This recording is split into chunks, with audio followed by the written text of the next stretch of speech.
ஜெய் வராகி, ஜெய் ஜெய் வராகி. எனது அன்பு குழந்தையே, நீ என்னை நம்பி வணங்குகிறாய், என் மீது பக்தி கொண்டுள்ளாய், பாசம் கொண்டுள்ளாய், எல்லாம் சரிதான். ஆனால் நீ என்னை வணங்குகிறாலும் கூட உன் குலதெய்வம் என்ற ஒன்று இருக்கிறது. அவர்களை நீ தொடர்ந்து வழிபட வேண்டும் என்ற எண்ணத்தை அவ்வப்போது மறந்து விடுகிறாய். அதையும் தாண்டி உன் குலதெய்வமானது உன் குடும்பத்தில் இருக்கக்கூடிய ஒருவர் மீது மன கசப்பில் இருப்பதும் உனக்கு தெரியாதுதானே? அந்த அன்பு தெய்வமான உனது குலதெய்வம் என்னிடம் வந்து எல்லா விஷயங்களையும் பகிர்ந்து கொண்டுதான் சென்றுள்ளது. உன் குடும்பத்தில் இருக்கக்கூடிய ஒருவர் அவர்களை மதிக்காமலும் அவரை பற்றி நினைப்பதையே மறந்துவிட்டும் இஷ்டத்துக்கு தவறான வழியில் தவறான பாதையில் சென்று கொண்டிருப்பதை என்னிடம் வந்து சொல்லி உன்னை கவனிப்பாகவும் சுதாரித்துப்பாகவும் நடந்து கொள்ளவும் எச்சரிக்கை செய்ய சொன்னது. ஆம் என் செல்லமே, இப்போதெல்லாம் உன் குலதெய்வத்தை காட்டிலும் உன் மனதிற்குள் அடிக்கடி வருவது இந்த வராகி அம்மாவின் எண்ணம்தானே?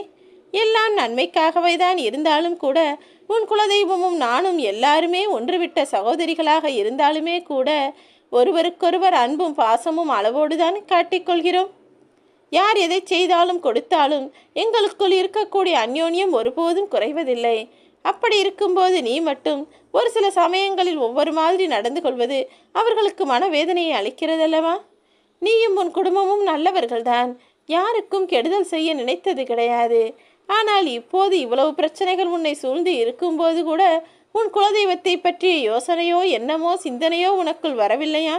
எப்போது எந்த நல்ல காரியத்தை தொடங்கினாலும் துவக்கினாலும் எங்கு வெளியில் செல்ல நேர்ந்தாலுமே கூட குலதெய்வத்தை மனதில் நினைக்கக்கூடிய பழக்கத்தை வைத்துக்கள். இப்போது உன் குடும்பத்தில் இருக்கக்கூடிய ஒருவர் தவறான வழியில் செல்லுகிறார் என்று சொன்னேன் தானே? அவரை நல்வழிப்படுத்தக்கூடிய பொறுப்பை உன் குலதெய்வம் என்னிடம்தான் கொடுத்திருக்கிறார். கவலை கொள்ளாதே. எல்லாவற்றையும் சரி செய்து உன் குடும்பத்திற்கு தேவையான மன அமைதியையும் சந்தோஷத்தையும் மன நிறைவையும் கொடுப்பதற்காக தான் உன்னிடம் பேச வந்துள்ளேன். அது மட்டுமல்ல, இதுநாள் வரை உனக்கு கிடைத்ததெல்லாம் தொலைந்து போனால் கூட நீ கவலை கொள்ள வேண்டிய அவசியமில்லை. வாழ்க்கை என்பதில் எதுவுமே நிரந்தரம் இல்லைதானே? கிடைத்தது ஒரு நாள் உன்னை விட்டு போகும். உனக்கு பிடித்ததை ஒரு நாள் நீயே வெறுத்து போவாய். எல்லாமே நடக்கக்கூடியது தானே இந்த மனிதர்களின் உலகம் என்பது. எது எப்படி நடந்தாலும் நீ எக்காரணத்திற்காகவும் கலங்கக்கூடாது.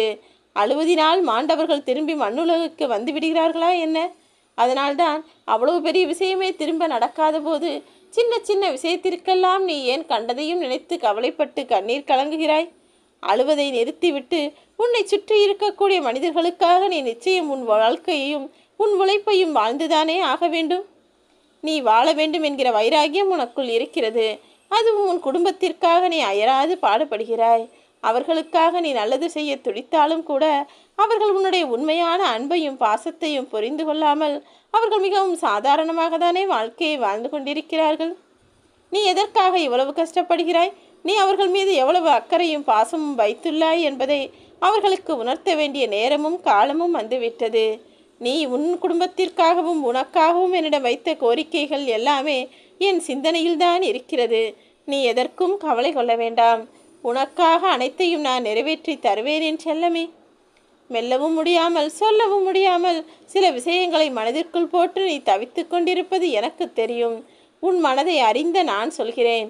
நீ வருத்தப்படும் அளவிற்கு எதுவும் உன் வாழ்வில் தவறாக நடக்காது.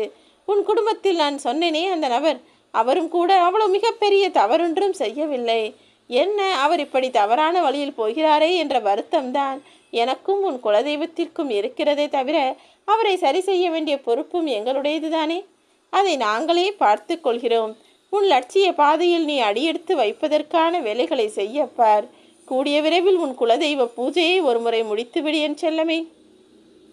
அதற்கு பிறகு நீ எந்த வேலையை செய்தாலும் இப்போது உன் வாழ்வில் இருக்கக்கூடிய பிரச்சனைகளும் தடங்கல்களும் மீண்டும் உன் பக்கமே வராது. ஆம், முடிந்த அளவு சீக்கிரம் அந்த குலதெய்வ பூஜையை ஒரு முறை செய்துவிடு. நீ மிகவும் அதை ஆடம்பரமாக செய்ய வேண்டும், எல்லாரையும் சேர்த்து கொண்டு மிகவும் கஷ்டப்பட வேண்டும் என்றெல்லாம் நான் சொல்ல மாட்டேன். எந்த செலவும் இல்லாமல் எந்த அவசரமும் இல்லாமல் பொறுமையாக நிதானமாக ஒருமுறை குலதெய்வ கோவிலுக்கு போய் அமர்ந்து விட்டு உனக்கான பூஜைகளை மட்டும் சுலபமாக செய்துவிட்டு மன நிம்மதியோடு வந்துவிடு. அதற்கு பிறகு நடக்கக்கூடிய விஷயங்கள் எல்லாம் மிகவும் சுலபமாக மன நிறைவாக நீ சந்தோஷப்படும் விதத்தில் நடக்கும்படி நான் செய்வேன். உன் லட்சிய பாதைக்காக தானே நீ கஷ்டப்படுகிறாய். உன் அன்பை பெறுவதற்கு தகுதியில்லாத மனிதர்களெல்லாம் உன்னை விட்டு விலகி போகிறார்கள். அதனால்தான் உன்னை விட்டு விலகி போபவர்களை நினைத்து கவலை கொள்ளாதே என்று சொன்னேன். நிஜமாகவே அவர்களுக்கு அதற்குரிய தகுதியும் திறமையும் நல்ல எண்ணமும் நல்ல குணமும் இல்லை என்பதுதான் உண்மை. உன்னை விட்டு போபவர்கள் யாராக இருந்தாலும் சரி, உன்னை விட்டு விலகக்கூடிய விஷயங்கள் எதுவாக இருந்தாலும் சரி, அதை நினைத்து மனம் வருந்தாதே. உன்னுடைய உண்மையான அன்புக்கு தகுதியான அன்பு நிச்சயமாக கிடைக்கும். நீ எதிர்பார்த்து காத்திருந்த விஷயங்கள் எல்லாம், நீ தேடி சென்ற காலமெல்லாம் போய் உன் வரவுக்காக எல்லாருமே வந்து எதிர்பார்த்திருக்கும் காலம் வரப்போகிறது. உன் மனதில் ஒருபோதும் கவலைகளுக்கு இடம் கொடுக்காதே. எல்லாமே மாறும். மகிழ்ச்சியான காலம் உனக்காக வரும். உனக்கும் உன் குடும்பத்திற்கும் துணையாய் பாதுகாப்பாய் இருக்கக்கூடிய நான் எல்லா விஷயங்களையும் சிறப்பாகவும் சுலபமாகவும் நடத்தி முடித்து உன்னை சந்தோஷமாய் வாழ வைப்பேன். ஓம் வராகி.